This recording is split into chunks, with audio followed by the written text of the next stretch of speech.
यो देश विधिको शासनले चल्छ, कसैको बाल हटले चल्छ। जाँड खाएर बाटो बाटोमा कुट्दै गर्ने ओली सरकारले छुट दिएको हो। ओली सरकारको ट्याग लाग्यो भने बलात्कार गरे पनि यो देशमा खुलम खुला हिँड्न।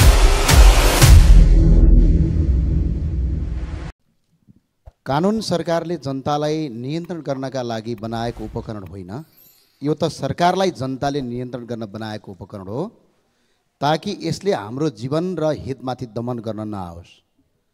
यो चाहिँ हाम्रो विधिको शासनको एउटा श्लोक हो। तर अहिले पछिल्लो पटक यो केपी शर्मा ओली सरकारको शासनमा ठ्याक्कै यसको उल्टो भएको छ। म उदाहरणसहित दिन्छु सम्माननीय सभामुख महोदय।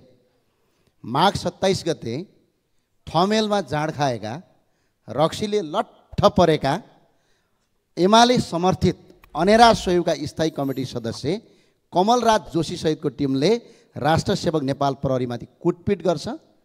तिनलाई पक्राउ गर्नुको सट्टा उहाँहरूलाई उन्मुक्ति दिइन्छ। म आज यहाँ भन्न चाहन्छु संसदमा, यो देश विधिको शासनले चल्छ, कसैको बाल हटले चल्दैन। आज यो देशमा अहिले मात्रै राष्ट्र सेवक प्रहरीहरू आज पनि यो संसदमा मर्यादा पालकका रूपमा हुनुहुन्छ। आज मन्त्रीले सुन्नुपर्ने कुरा हो। आज यो देशमा 79,541 जना तपाईको प्रहरीहरू छन्। आज ती प्रहरीहरूको शिर निहुराउने काम यो सरकारले गरेको छ। के नेपाल प्रहरीको वर्दी लगाएका मान्छेलाई जाँड खाएर बाटो बाटोमा कुट्दै गर्ने ओली सरकारले छुट दिएको हो? यदि हो भनेपछि तपाईहरू एउटा संविधान बनाउनुहोस्। यस्तो गर्न पाइन्छ? विधिको शासन छैन।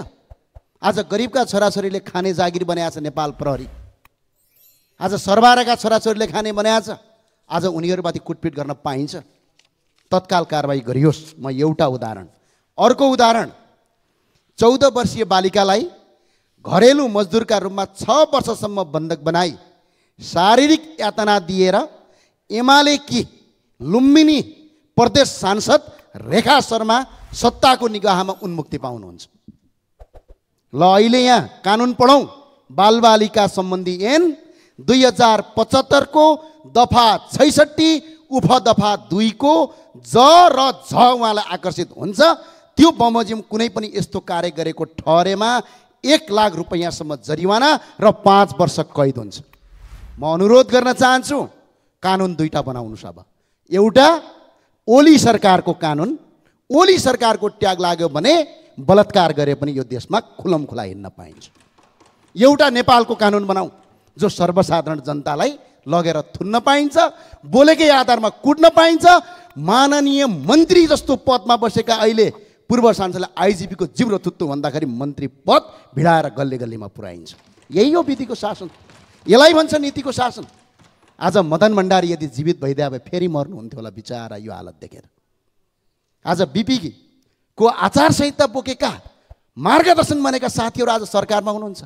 यो सरकार गजबको रहेछ सम्माननीय सभामुख महोदय। तै चुप मै चुप सुन्तली भन्ने एउटा गीत थियो, मुखमा टेप लागेको छ। आज बिपी जीवित भइदिया भए सायद नेपाली काङ्ग्रेस छोडेर अन्दै जानुहुन्थ्यो होला। यस्तो अवस्था सिर्जित बनेको छ। पछिल्लो पटक अर्को उदाहरण, ज्वलन्त अर्को उदाहरण कहाँनिर छ भने तत्कालीन कोशी प्रदेशका तत्कालीन आन्तरिक मामिला तथा कानुन मन्त्री लीलाल वल्लभ अधिकारी मानव तस्कर ओसार पसारमा जानुहुन्छ, उहाँलाई उन्मुक्ति दिइन्छ। त्यतिखेर नेपालको सरकारको, नेपालको प्रहरीका अधिकृतले सरकारी वकिल काठमाडौँमा पेश गरेको अभियोग पत्र यस प्रकारको छ। सरकारी वकिल कार्यालय काठमाडौँले अभियोग पत्र सार्वजनिक गरेको छ। सो अभियोग पत्रमा परिसरका अनुसन्धान अधिकृत तेज प्रसाद भट्टराईले तत्कालीन आन्तरिक मामिला तथा कानुन मन्त्री समेत रहेका अधिकारीलाई समेत नारिता, जापानको नारिता एयरपोर्टबाट डिपोर्ट गरिएकाले मुद्दा चलाउन राय स्पष्ट उल्लेख छ।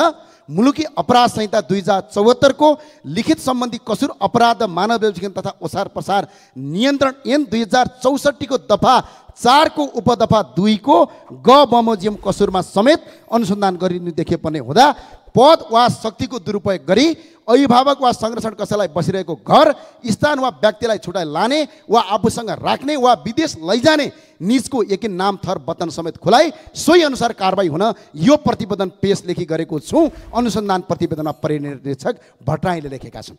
तर कारबाही के हुन्छ? उन्मुक्ति दिइन्छ, अरूलाई जेल हालिन्छ। केपी शर्मा ओली सरकारको ट्याग लाग्ने बित्तिकै तपाईँको यो देशमा अदालतभन्दा पनि ठुलो भइन्छ। यही हो विधिको शासन। के हुन्छ कारबाही? यदि थाहा छैन भने आज संसदमा भन्छु, यो ऐन अनुसार कारबाहीको दफा 15 को ङको 1 ले भन्छ 10 वर्षदेखि 15 वर्ष कैद, 50,000 देखि 1 लाख रुपियाँ जरिवाना हुन्छ। आज अरूलाई कानुन लाग्ने यो सरकारलाई किन नलाग्ने? यो किन भइरहेको छ भन्दाखेरि हास्यपदक कुरा उठ्यो। सरकारी वकिललाई मुद्दा चलाउन गरे, उहाँले गरे उतै एयरपोर्टबाट फोन गर्नुभएको थियो रे, त्यही भएर मुद्दा नचाल्ने भने हास्यास्पद कुरा भयो। यो किन गरिरहेको छ भने मुलुकी फौजदारी कार्यविधि संहिता 2074 अनुसार प्रत्येक सरकारी वकिललाई मुद्दा नचलाउने निर्णय गर्ने अधिकार दिएको छ र यस सम्बन्धी अन्तिम निर्णय भने महान्यायाधिवक्ताले गर्छन्। महान्यायाधिवक्ता प्रधानमन्त्री केपी शर्मा ओलीले नियुक्ति गर्नुहुन्छ। आज विधिको शासन त्यस्तो भन्छ। त्यही भएर मेरो माग छ, सभामुख पनि 2टा बनाऊ, एउटा केपी ओली सरकारको सभामुख, एउटा प्रतिनिधि सभाको सभामुख। कानुन पनि 2टा बनाऊ, एउटा केपी ओली सरकारको कानुन, एउटा हाम्रो नेपाल सरकारको कानुन। प्रहरी पनि 2टा गरौँ, एउटा केपी ओली सरकारको प्रहरी, एउटा नेपाल सरकारको प्रहरी। यो देशमा सरकारी वकिल पनि 2टा बनाऊ, एउटा केपी शर्मा ओलीको सरकारको तपाईँको वकिल, एउटा सरकारी वकिल, र अर्को एउटा काम गरौँ कि न्यायालयका न्यायाधीश पनि 2टा बनाऊ, एउटा केपी शर्मा ओलीको सरकारको न्यायाधीश, एउटा नेपाल सरकारको न्यायाधीश। यस्तो विधिको शासन एक दिन मरेर जानुपर्छ। आज कि त सबै नेपालीलाई ट्याग लगाइदिनुहोस्, हामी केपी शर्मा ओली सरकारका कार्यकर्ता हम, बलात्कार, छुट, लुट जे पनि गर्न पाइन्छ यहाँ कानुन लाग्दैन भन्ने कुरा अगाडि बढाउनु मान्य सभामुख महोदय। यो अति भयो, अत्याचार भयो। त्यही भएर सभामुख सबैको साझा हुनुहुन्छ भने संसदबाट रुलिङ गर्नुहोस्। यस्तो विधिको शासन कानुनी राज्यमा आतंक गर्न पाइँदैन सम्माननीय सभामुख महोदय। म आज यही कुरा राख्न चाहन्छु। समयका लागि, बोल्नका लागि समय दिनुभएकोमा सम्माननीय सभामुखलाई धेरै धेरै धन्यवाद। जय राष्ट्रवाद, जय नेपाल।